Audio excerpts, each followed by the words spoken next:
Muy buenas noches a todos. Es un placer estar aquí con ustedes. Y yo les agradezco muchísimo la atención. Vamos a hablar de un tema que todo mundo en México, en todos los países, padecemos de esto: traumatismo craneoencefálico. ¿Cómo me pongo? Deme la siguiente, por favor.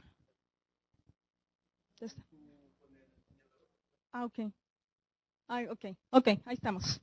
Bueno, vamos a hablar un poco de lo que es algo de la introducción, y podemos decir que el traumatismo cráneoencefálico, ¿sí?, después que se produce tras el impacto, viene una sucesión de daños, apareciendo lesiones cerebrales primarias, posteriormente las lesiones cerebrales secundarias, como consecuencia de la activación de cascadas bioquímicas.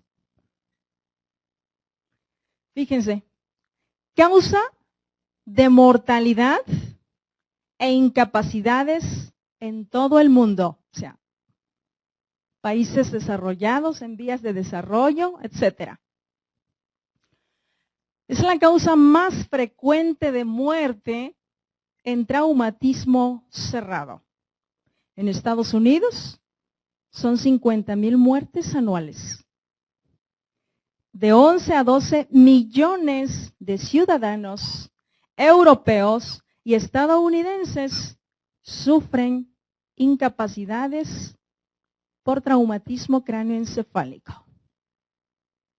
Se estima que alrededor de 200 personas sufren trauma cráneoencefálico por cada 100,000 habitantes.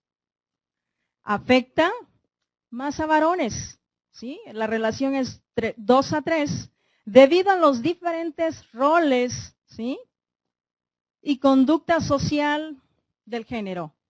La edad de máximo riesgo se sitúa entre los 15 y los 30 años, razón por la cual genera pérdidas en años potenciales de vida.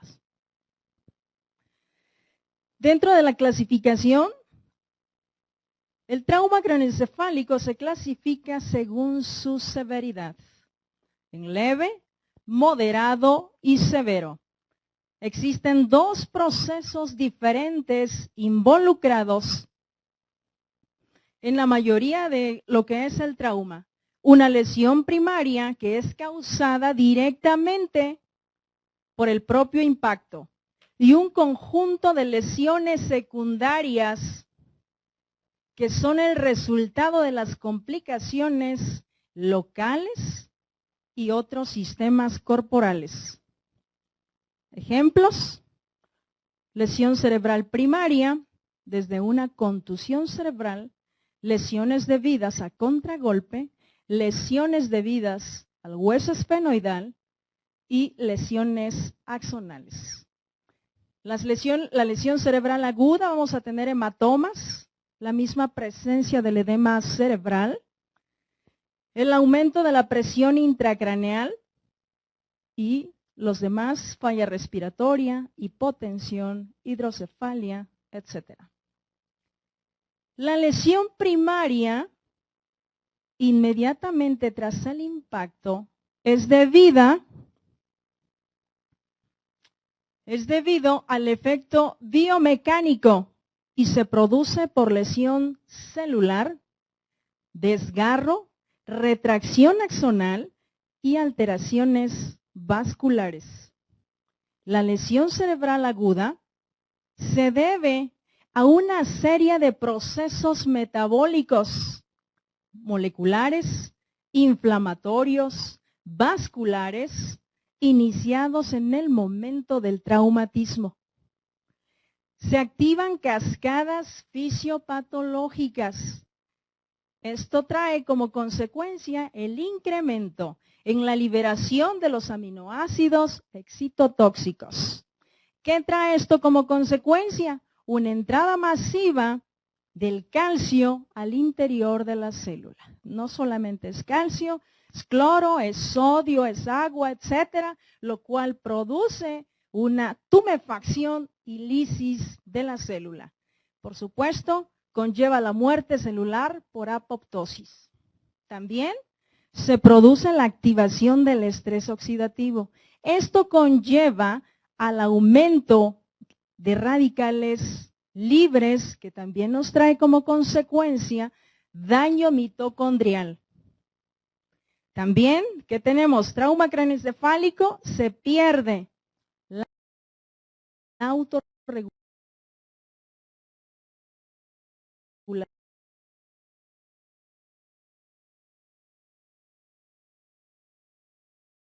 cerebral. En más del 50% de los traumatismos craneoencefálicos graves. ¿Qué produce esto? También una disminución en el metabolismo. Más tarde entra metabolismo anaeróbico. Y finalmente, hipoxia cerebral. Esto representa la piedra angular de todos los procesos que desencadenan la muerte celular. Es un resumen donde tenemos la lesión primaria, la lesión biomecánica, en el daño secundario, todo lo que se produce en la isquemia, la participación de los aminoácidos excitotóxicos, el fallo energético, la presencia de edema cerebral, acá los mecanismos, la alteración de los mecanismos de protección, la alteración de la autorregulación, etcétera. Lesiones secundarias, ¿qué tenemos? Las intracraneales, vamos a tener un aumento de la presión, reducción del flujo sanguíneo, ¿sí? Reducción de la presión de perfusión cerebral, por supuesto, que nos puede llevar la lesión, la presencia de una masa, las crisis convulsivas, el edema cerebral, isquemia, y estas lesiones secundarias son exacerbadas por presencia de hipotensión arterial, hipoventilación, hipoxemia, hipertermia, hipotermia, etcétera. Todas estas están ampliamente demostradas que su presencia agravan el traumatismo craneoencefálico. Se clasifica el traumatismo craneoencefálico leve, moderado y severo. Para ello la escala de Glasgow ha jugado un papel extremadamente importante. Y aquí tenemos el leve, que se caracteriza por pérdida de conciencia menor de 15 minutos, ¿sí? Y una resucitación inicial con un Glasgow que va de 14 a 15 puntos. Un trauma craneoencefálico moderado, aquí tenemos pérdida del conocimiento mayor a 15 minutos, ¿sí?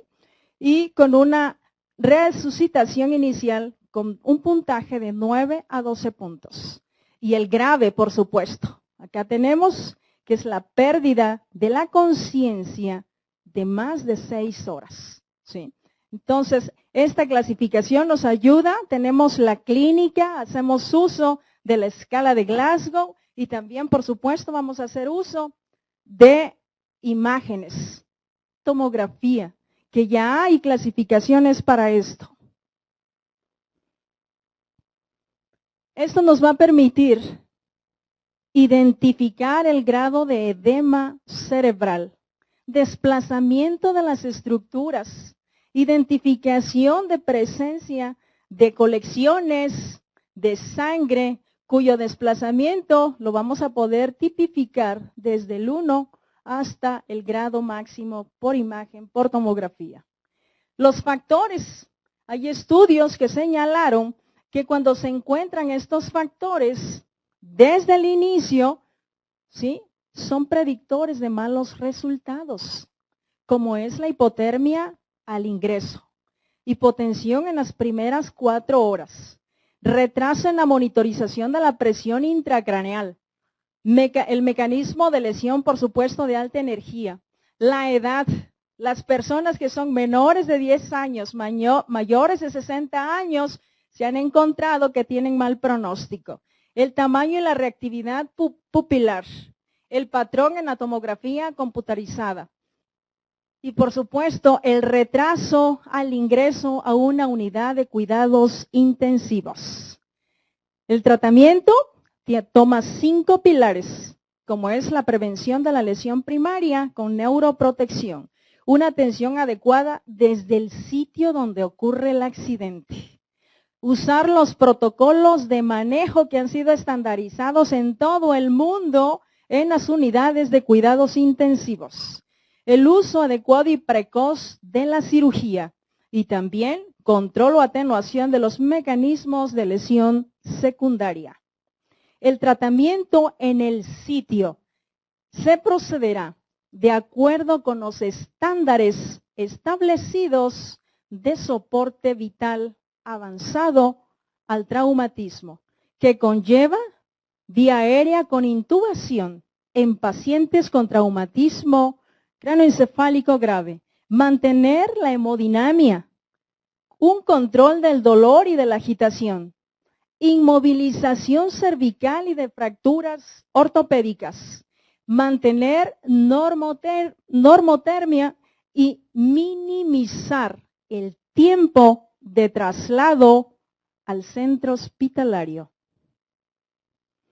El manejo inicial en urgencias, comprobar el ABC, descartar lesión vital urgente, mantener normoventilación, reconocimiento secundario, hacer las placas, las imágenes, tomografías, etcétera, y de ahí desde la imagen definir si ese paciente es sensible, que requiera de alguna intervención quirúrgica y pase a cuidados intensivos. O cuidados intensivos, tomografías, observación y estar valorando si ese paciente requiere de alguna intervención quirúrgica. ¿Qué hacemos? Medidas generales, los objetivos, mantener estos elementos, estas herramientas que nos van a hacer estarlo monitorizando continuamente en una unidad de cuidados intensivos, determinar si ese paciente a través de la tomografía requiere de una evacuación quirúrgica o sea una lesión no quirúrgica. Medidas generales, una posición adecuada, eubolemia, normotermia, ¿sí? Evitar hipoxia, una analgesia, sedación, etcétera. También hay que evitar obviamente el incremento de la presión intracraneal. Acá se ponen los signos, ¿sí? Presión intracraneal, presión arterial, presión de perfusión arterial, etcétera. Presión de perfusión cerebral, monitoreo de la saturación, etcétera. Todos estos, cumplirlos, poner todos los catéteres que sean necesarios para tener un monitoreo cuidadoso y con todo el apego a ese paciente. Y aquí comenzamos. Si tenemos una presión intracraneal mayor de 20 milímetros de mercurio, se valora si se requiere o no de un bloqueo neuromuscular, bloqueadores neuromusculares. Si se requiere de evacuar líquido cefalorraquídeo, ¿sí? Si requiere de una ventriculostomía que nos permita hacer monitoreo de la presión intracraneal y además drenaje del mismo. Si tengo aquí, si es una lesión difusa, todo mi monitoreo, ¿sí? Con este dato que me da la saturación, si es mayor de 70, valoro. ¿Se está infartando mi paciente? ¿Tiene hiperemia? ¿Voy a usar la hiperventilación? ¿Voy a hacer empleo de los diuréticos? Si no mejora, voy a valorar barbitúricos, etcétera. Si mi paciente tiene una lesión focal, ya valoró. Igual mi terapia hiperosmolar, ¿sí? Hiperventilación, empleo de barbitúricos, etcétera. Todas estas, todo este monitoreo, toda esta valoración es continua, las 24 horas, ¿sí? Porque esto es lo que me va a determinar el momento en que mi paciente requiera de una nueva intervención quirúrgica o de alguna otra maniobra que se requiera para ese incremento de presión intracraneal. Dentro de las medidas generales, ¿qué vamos a hacer? Se procederá al ingreso precoz a una unidad de cuidados intensivos. Se controlarán estrictamente temperatura, glucosa, crisis, sepsis, por supuesto, ¿sí? Porque ya sabemos que todos estos elementos pueden exacerbar las lesiones. Deberá mantenerse con normotermia, posición alineada y elevación de la cabeza, ¿sí?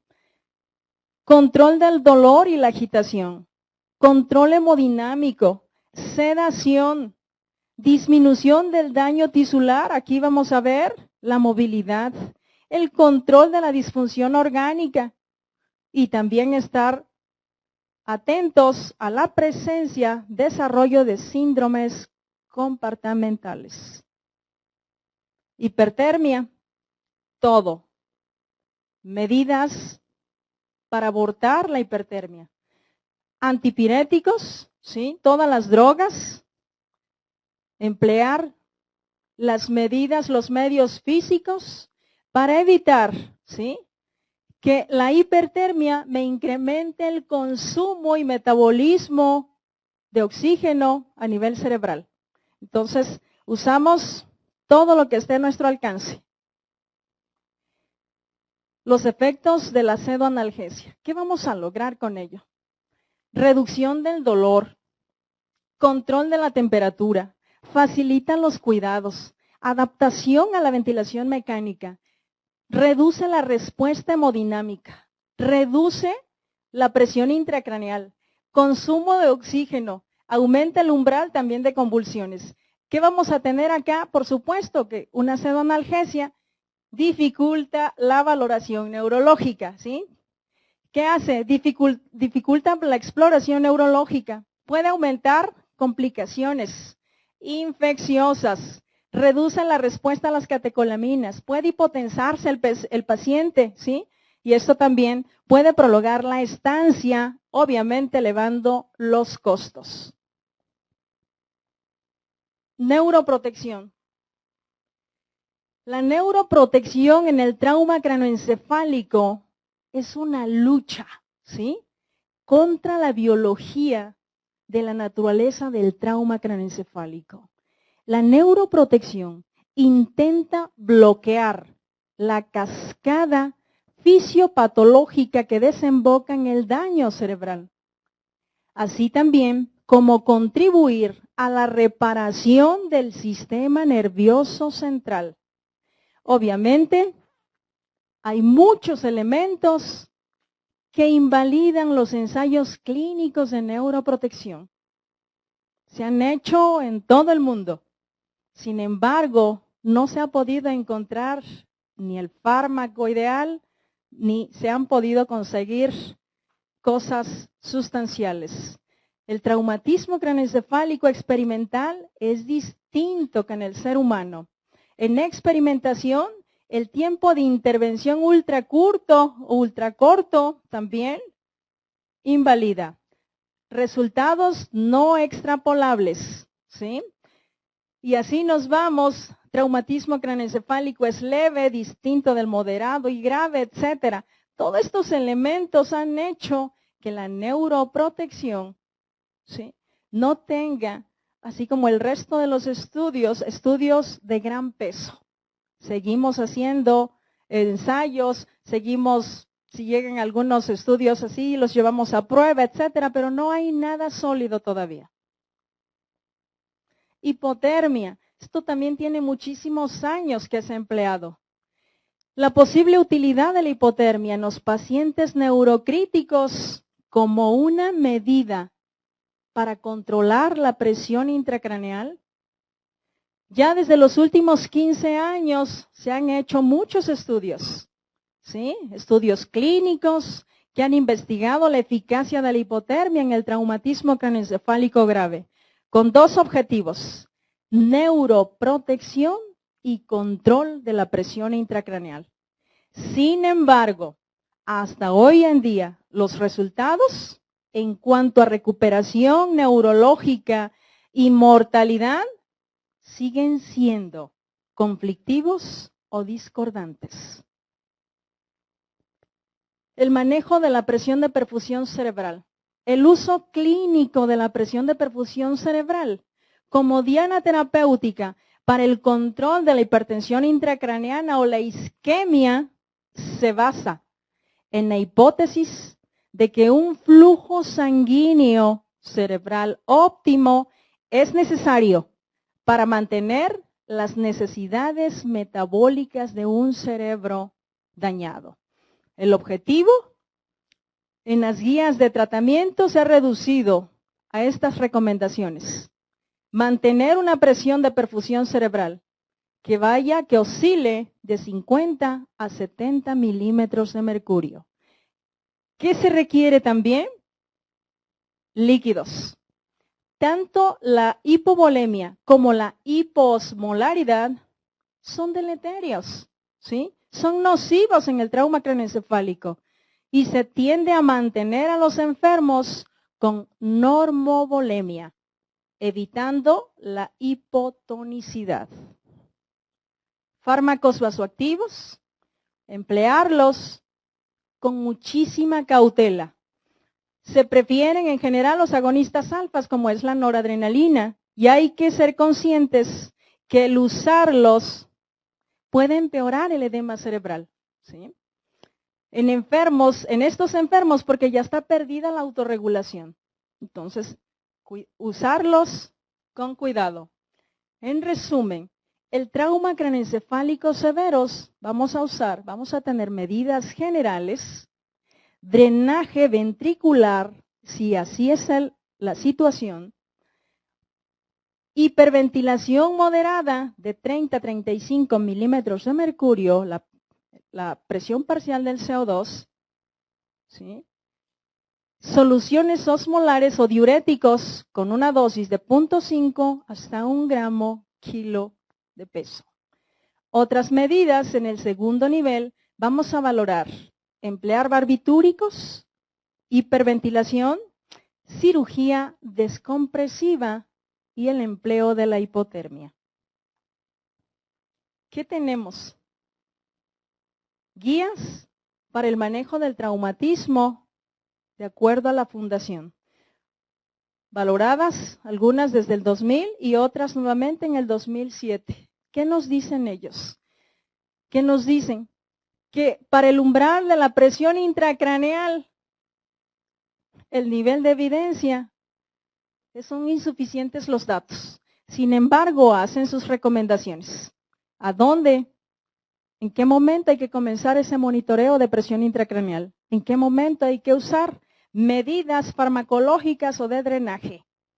Presiones intracraneales de 20 milímetros de mercurio. Hiperventilación. No hacerla en forma rutinaria, ¿sí? No hacerla en forma rutinaria. Tampoco tiene datos suficientes, ¿sí? Manitol, lo mismo, ¿sí? Tener cuidado en el empleo, las dosis que hay que usar, cuidar la osmolaridad, hacer monitoreo estrecho de estos pacientes. Por supuesto que se tienen que usar los diuréticos, ¿sí? Y la combinación de uno con el otro, por supuesto que también hay que emplearlas. La hipotermia, aquí a nuestro país están llegando ya métodos para efectuar la hipotermia, ¿sí? Tenía años que venían prometiendo empresas que iba a existir ya un sistema para llevar a cabo la hipotermia. Ahorita ya está llegando, nosotros en el Instituto Nacional de Neurología estamos echando a andar un protocolo seguido del ABC, ¿sí? Estamos usando hipotermia para el edema cerebral maligno. Ustedes sabrán, en el Instituto Nacional de Neurología vemos traumatismo craneoencefálico en una mínima proporción, pero las enfermedades vasculares, por supuesto, que cursan con edema cerebral maligno, ¿sí? Daño encefálico severo, y es ahí donde estamos valorando el empleo de la hipotermia. Los barbitúricos tampoco son rutinarios, ¿sí? Y también el nivel de evidencia, ¿sí? Los datos son insuficientes, ¿sí? Lo cual por eso, una vez que uno decida meter a barbitúrico a un paciente, hay que usarlo con todo el monitoreo, ¿sí? Y hay que emplearlo también con todos los cuidados y vigilancias estrechas por la depresión miocárdica y sistémica que hace esta droga. Propofol, los sedantes, igual. ¿sí? Ninguno de los dos ha logrado reducir la tasa de morbilidad o el pronóstico incluso de los pacientes. ¿Por qué hay que usar estas guías? Imagínense ustedes, porque Estados Unidos e Inglaterra, ellos, países de primer mundo, demostraron que entre el 30 y el 60% de los pacientes se encontraban mal o insuficientemente tratados. Ellos con protocolos, ellos con manejos rigurosos. ¿Cómo está nuestro país en ese sentido? ¿Cómo están las demandas en ese sentido? Por eso quise poner esto porque enfatiza puntos especiales que debemos de tomar en cuenta para el manejo del trauma craneoencefálico grave. Y aquí nos dice que el neurocirujano y los sistemas de trauma, ¿sí? La integración de tratamientos cerebroespecíficos, resucitación de la presión arterial y oxigenación, las indicaciones para el monitoreo de la presión intracraneal, los umbrales de tratamiento de la presión intracraneal, las recomendaciones de la tecnología para el monitoreo de la presión intracraneal, guías para la presión de perfusión cerebral, el uso de hiperventilación en el manejo del trauma craneoencefálico, el uso del manitol, el uso de los barbitúricos para el control de la hipertensión endocraneana, el rol de los glucocorticoides en el tratamiento del trauma craneoencefálico, el algoritmo para la hipertensión endocraneana establecida, soporte nutricio en el paciente con trauma craneoencefálico y el rol, el papel de la profilaxis de las convulsiones.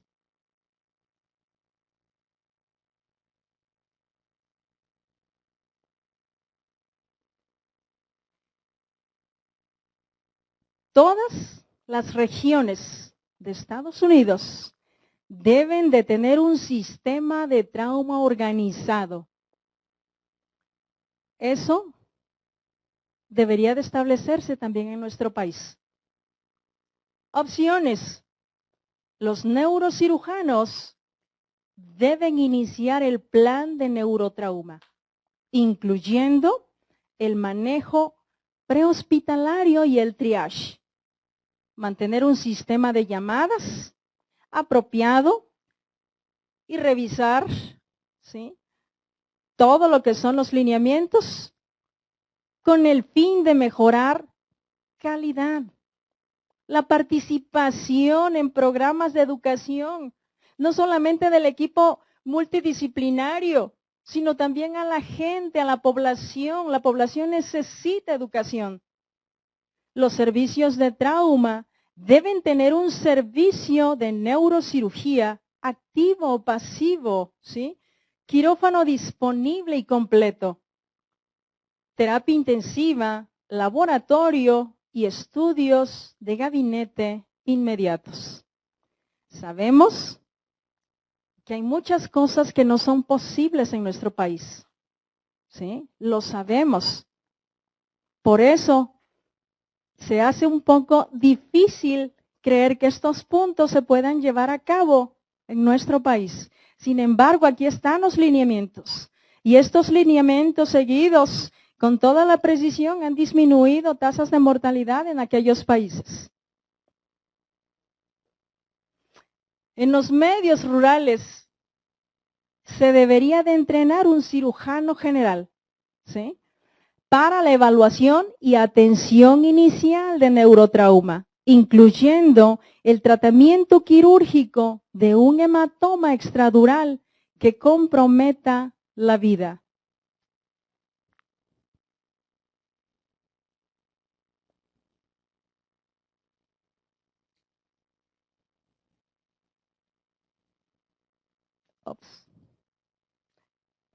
Por ejemplo, en la integración de tratamientos cerebroespecíficos, en presencia de un trauma con un Glasgow de 8 o menos, se hace toda la evaluación. Procedimientos diagnósticos o terapéuticos de emergencia. Una tomografía, ¿sí? Primero lo intubamos, lo reanimamos, ¿sí? La ventilación con PCO2 de 35, se oxigena, se seda, se valora aquí la relajación neuromuscular, hacemos una imagen tomográfica y dependiendo de ello, de esa tomografía, vamos a decidir si hay lesión quirúrgica, requiere cirugía. Si no la hay esa lesión quirúrgica, de todas formas mi paciente lo llevo a terapia intensiva para hacerle toda la vigilancia estrecha y continuar con todo el manejo encaminado a que ese cerebro no se siga lastimando por presencia de hipertermias, por presencia de hipotensión, por presencias de acidosis, etc. Si hay herniación o deterioro, hiperventilo mi paciente y doy diuréticos. ¿Se resuelve? Si se resolvió hasta ahí, quedo. Si no se resolvió, ok. Pensamos en una intervención quirúrgica. Esta lesión quirúrgica, por supuesto, va a quirófano y posteriormente regresa a una unidad de cuidados intensivos para continuar con ese manejo.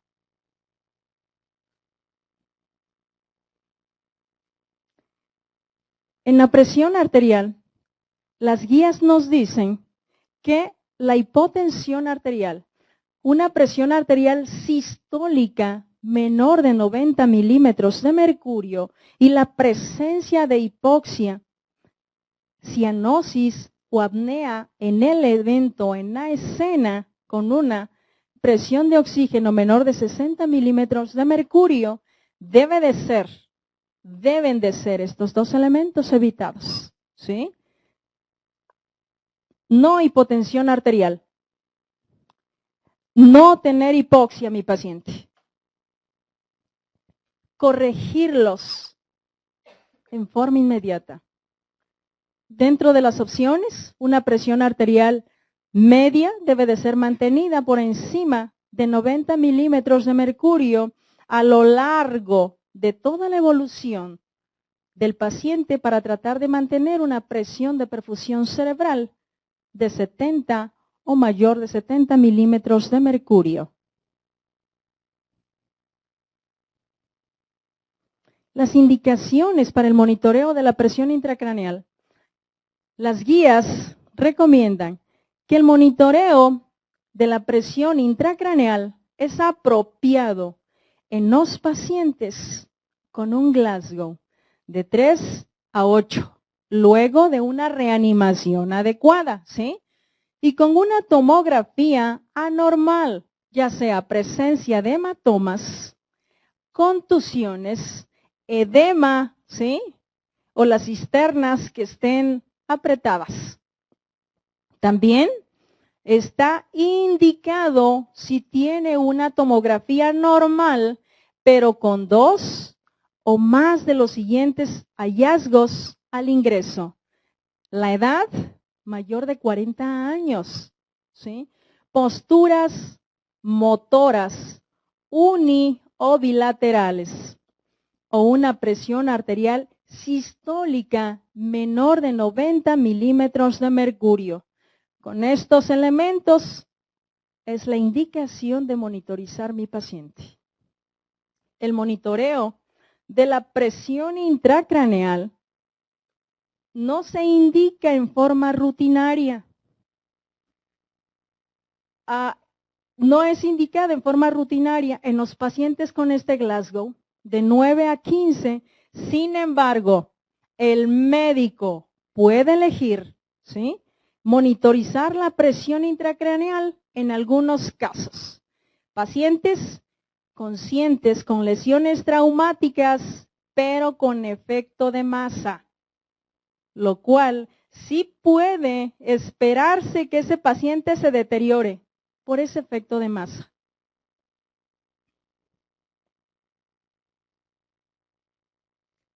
Guías para la perfusión.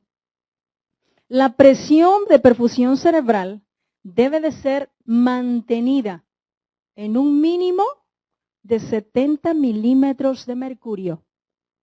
Los resultados de la recuperación de los pacientes de estudios prospectivos en los que la presión de perfusión cerebral fue activamente mantenida por encima de 70 milímetros de mercurio muestran una reducción sustancial en la mortalidad, 35 contra 40%, y en la morbilidad, 54% contra 37%.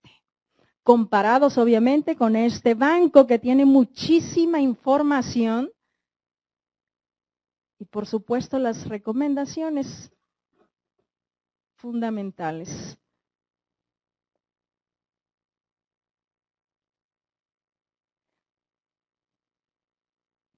¿Qué tenemos aquí? El tratamiento de la presión endocraniana.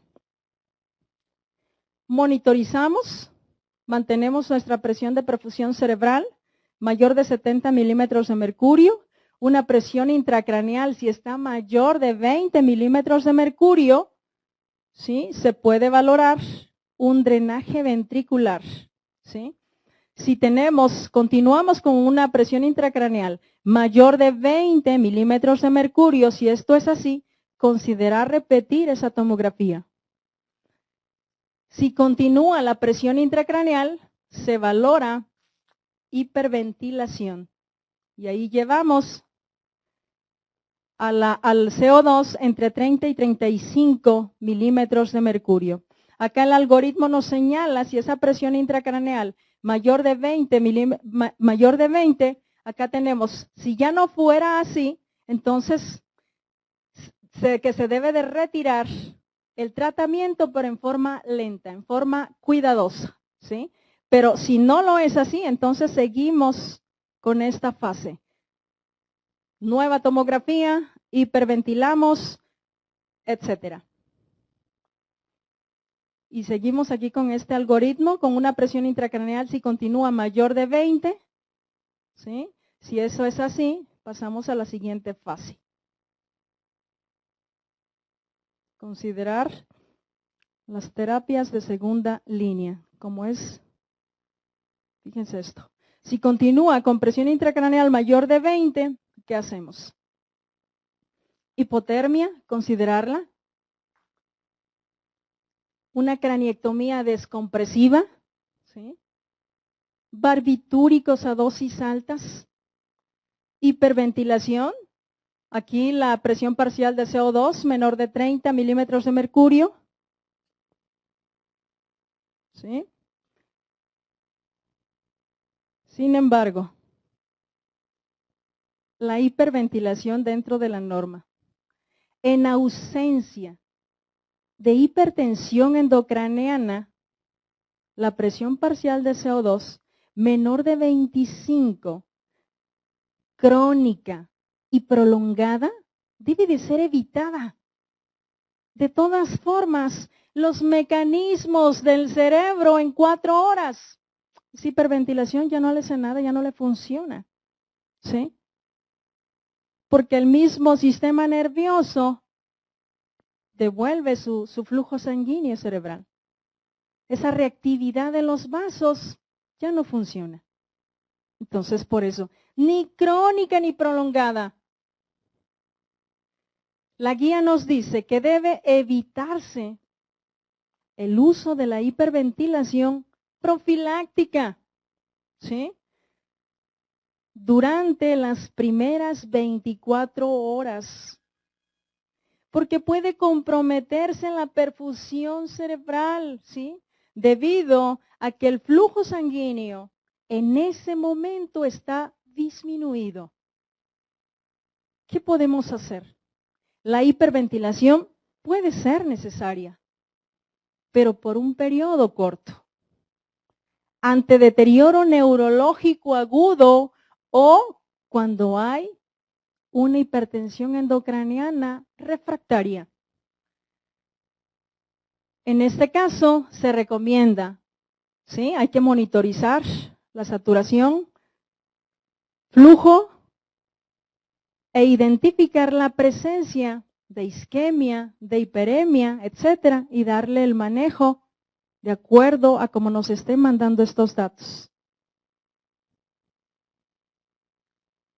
¿Qué nos dice la guía respecto a los diuréticos?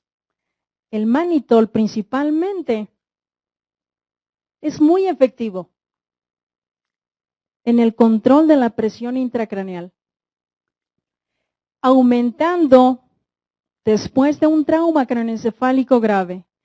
Hay datos limitados que sugieren que es mejor su administración en bolos que en infusión continua, que el rango efectivo de la dosis oscila de 0.25 a 1 gramo kilo. ¿Qué otras opciones? Las indicaciones para el uso del mannitol antes del monitoreo de la presión intracraneal son el deterioro agudo o signos o datos de herniación transtentorial, no atribuibles a una patología sistémica. Debe evitarse la hipovolemia mediante el reemplazo de líquidos. La osmolaridad es lo que tenemos que cuidar una vez que empleemos diuréticos. Hacerles electrolitos periódicamente, ¿sí? Y mantenernos por debajo de esta osmolaridad, 320, para evitar falla renal. Claro está, nuestros pacientes deben de estar con sonda. El papel de los esteroides. No se recomienda el uso de esteroides, de glucocorticoides para mejorar la sobrevida o reducir la presión intracraneal en los pacientes con trauma craneoencefálico. No deben de emplearse. Lo único que hacen es predisponer más a nuestros pacientes a que se infecten, a subir más la glucosa y eso por consecuencia fomentar las lesiones secundarias.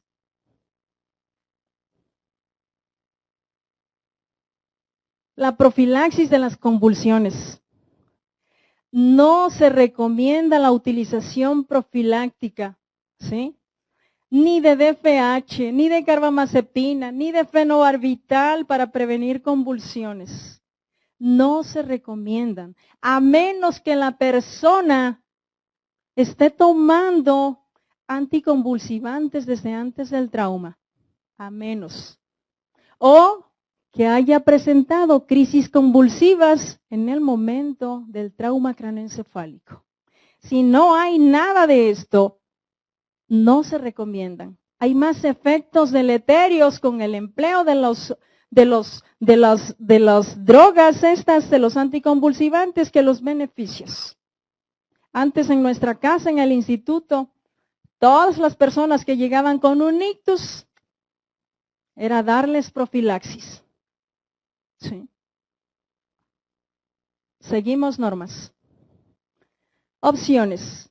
Los anticonvulsivantes pueden ser utilizados, ¿sí?, para prevenir esas convulsiones postraumáticas tempranas, pero en pacientes de alto riesgo, ¿sí? Sin embargo, la evidencia disponible indica que no mejoran la sobrevida.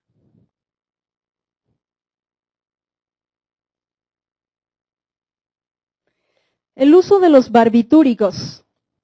Se debe considerar el uso de altas dosis de barbitúricos en pacientes con trauma craneoencefálico grave, con hipertensión endocraniana refractaria al máximo tratamiento médico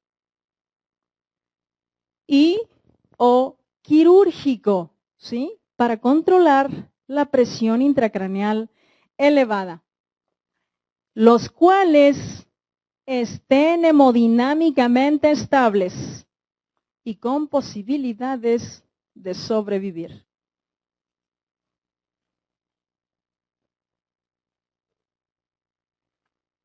En el soporte nutricio, las guías nos dicen que hay que reemplazar el 140% del metabolismo en reposo de los pacientes no paralizados, utilizando fórmulas enterales o parenterales, cualquiera de las dos, que contengan al menos un 15% de las calorías como proteínas, después del 7º día del trauma craneoencefálico. Se prefiere la utilización de la alimentación, ya sea yeyunal por gastroyejunostomía, debido a que permite evitar la intolerancia gástrica y además por la facilidad de su uso. Estos pacientes tienen un desgaste importantísimo. Pronóstico. En cuanto a la mortalidad, en los centros hospitalarios de alto nivel de primer mundo se sitúa entre el 20 y un 30%, con diferencias con respecto a la edad. El mayor porcentaje de los fallecidos se da entre los menores de 10 años y los mayores de 65 años, siendo el traumatismo craneoencefálico la primera causa absoluta de muerte en las personas menores de 45 años. Algunas imágenes. Una contusión hemorrágica, ¿verdad?, asociada a edema. El hemisferio cerebral del lado derecho. Desplazamiento de las estructuras, ¿sí? Desplazamiento de las estructuras de la línea media. Y acá tenemos algunos sangrados, petequias, ¿sí? A nivel de mesencéfalo. Las cisternas perimesencefálicas prácticamente desaparecidas. No hay valles, ¿sí? Está apretado totalmente esta imagen, este cerebro. Debe de estar, el compromiso es muy importante. Y esta de este lado, por supuesto, ¿sí?